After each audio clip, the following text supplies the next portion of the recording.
ఆకాశంలో నెలవంక దర్శనం. నేటి నుండి రంజాన్ నెల ఉపవాస దీక్షలు ప్రారంభం. రేపల్లె నియోజకవర్గం గవర్నమెంట్ హాజీ ఖాజీ సయ్యద్ తయ్యాబ్ అహ్మద్. ప్రపంచవ్యాప్తంగా ముస్లింలకు అత్యంత పవిత్రమైన రంజాన్ మాసం ఫిబ్రవరి 19 నుంచి ప్రారంభం అయిందని రేపల్లె నియోజకవర్గం గవర్నమెంట్ హాజీ ఖాజీ సయ్యద్ తయ్యాబ్ అహ్మద్ తెలిపారు. అనంతరం మాట్లాడుతూ రంజాన్ మాసం దాదాపు 31 ఏళ్ల తర్వాత ఫిబ్రవరిలో ప్రారంభం అయింది. గతంలో 1995 ఫిబ్రవరి 1వ తేదీన రంజాన్ మాసం మొదలైంది. అప్పటి నుండి ఇప్పుడే మళ్లీ ఫిబ్రవరిలో రంజాన్ మాసం ప్రారంభం కావడం విశేషం. రంజాన్ మాసం ప్రారంభం అయ్యిందంటే చాలు, ముస్లింలందరూ ఉపవాస దీక్షలు ప్రారంభిస్తారు. పార్సీలో ఉపవాసాన్ని రోజా అని అంటారు.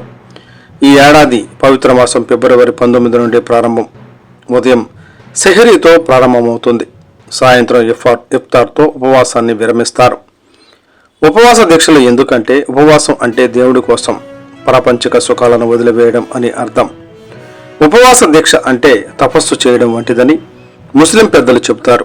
ఒక వ్యక్తి తమ కోరికలను, ఆహారం వంటి వాటిని త్యాగం చేసి దేవుడిపై పూర్తిగా శ్రద్ధ వహించడం అంటే బయటి ప్రపంచానికి దూరంగా ఉంటూ అంతర్గత ఆధ్యాత్మిక ప్రపంచానికి దగ్గరగా చేరుకోవడం.